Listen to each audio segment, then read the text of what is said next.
Good evening and many thanks for joining us on Chris TV254 News broadcast on this 8th day of November. I'm your presenter, Crescent Oma. And I, Celine Noela. But first, here are the top stories of the day. President Ruto attends high-level meeting on insecurity in DRC Congo. UDA says plans by Fafi MP Yakub to abolish presidential term limits are production of fertile imagination. CBC is good. The problem is its implementation, says experts. From 2 students arrested over murder of Nakuru businessman. And in sports, Real Madrid loses for the first time this season. Our SMS number is 9990. You can find us on YouTube and Facebook at Chris TV254. You can also tweet us at Chris_Neymar. At Celine Noela. Welcome to News in Details. President William Ruto attended a high-level consultative meeting earlier today with counterparts from Burundi, Rwanda, and Tanzania on the state of the Democratic Republic of the Congo. The meeting, according to President Ruto, focused on ways for the nation's presidents to harmonize their approaches and collaborate with Angola to ensure peace in the Democratic Republic of Congo. Our reporter Selfa Osimbo has more. Another official trip for the 5th President of the Republic of Kenya, and this time round, it's a non-smiling trip in Kinshasa, DRC Congo.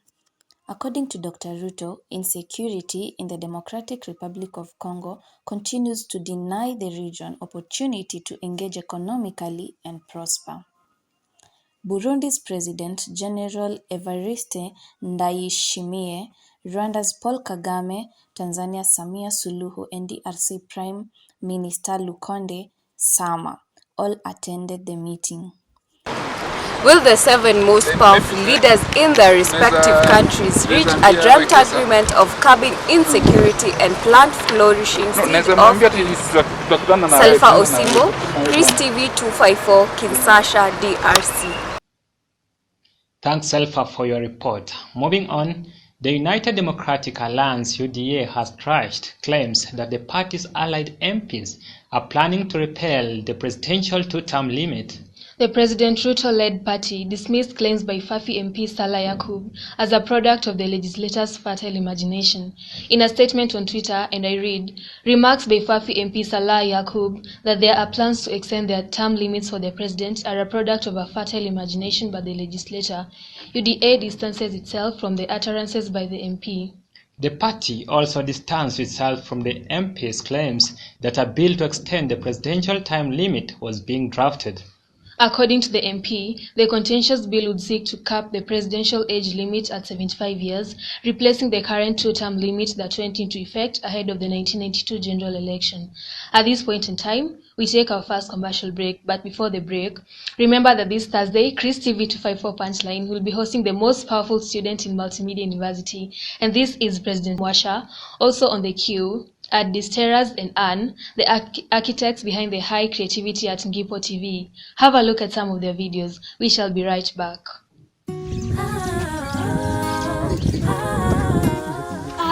Unanifuatia nini wewe? Nilikuwa naomba tu sipeanangi namba. Nilikuwa naomba tu sipeanangi namba kwa wanaume, sipeani. Nilikuwa naomba, si namba naomba. Nilikuwa naomba tu nisaidie hii pepa. Haina hii bairo. So nilikuwa nasema unipigie namba.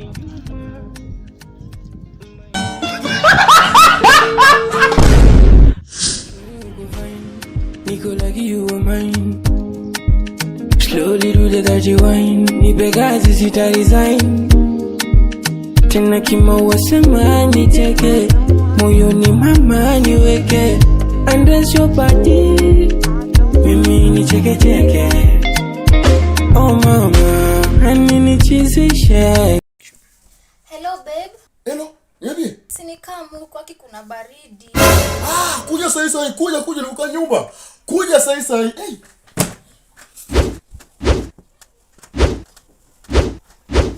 Wacha nioge sasa. Ibaridi. Keep no being ash. You go be problem with cash. Keep no being ash. You go be problem with cash. You know be manual. Sasa yangu. Sio problem.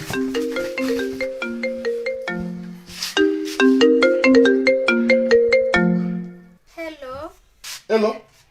You want to do uoge. ukuji?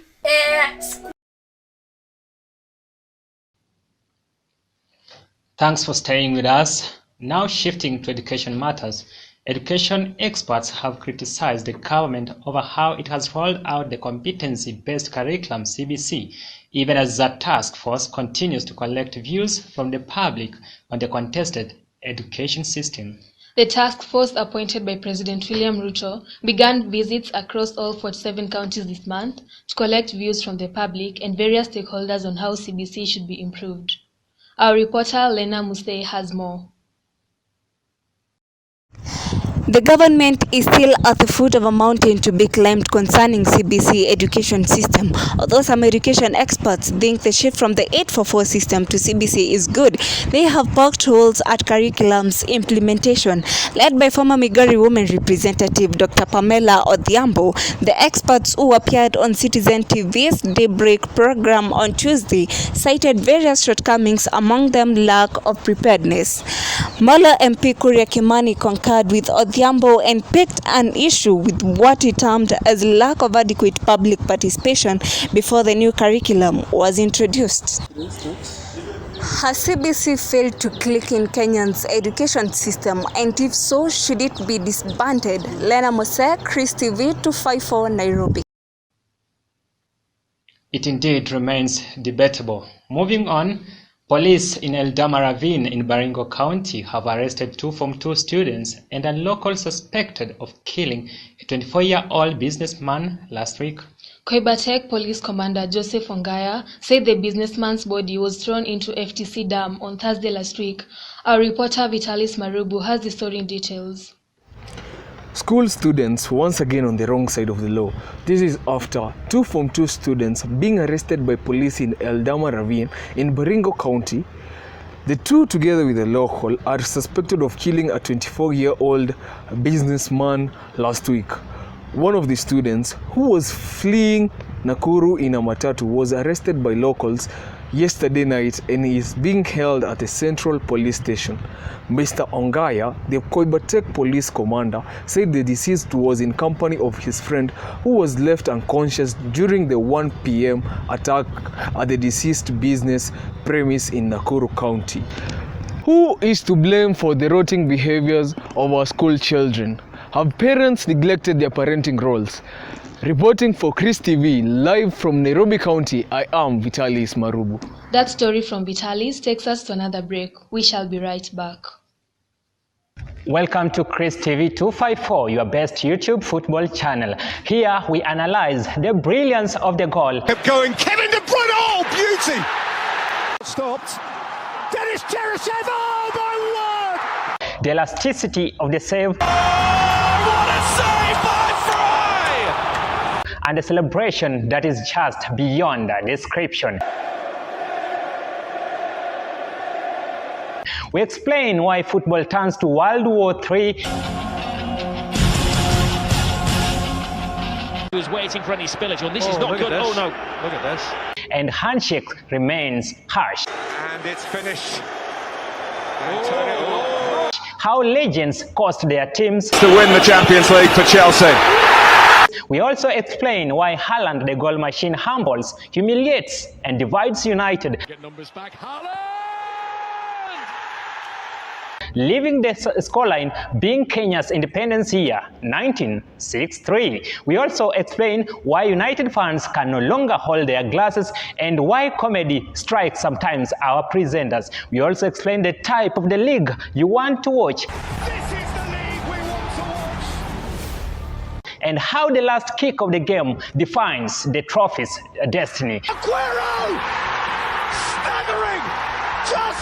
And we also give you the reason as to why champions lift trophies high in the sky. Back to its spiritual home, the champions of Spain. We are always there for you in Chris TV 254.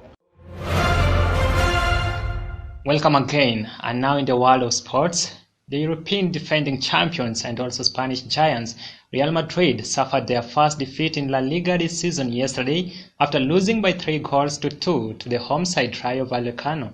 Tonight, La Liga table leaders Barcelona will visit Osasuna. In Serie A, the unbeaten Napoli will host Empoli, as Sadio Mane's Bayern Munich will go head-to-head with Werder Bremen in Bundesliga. That is all we had for you in our tonight's broadcast. I'm your presenter, Crescent Ouma. And I, Celine Noella. Until next time, have a lovely night.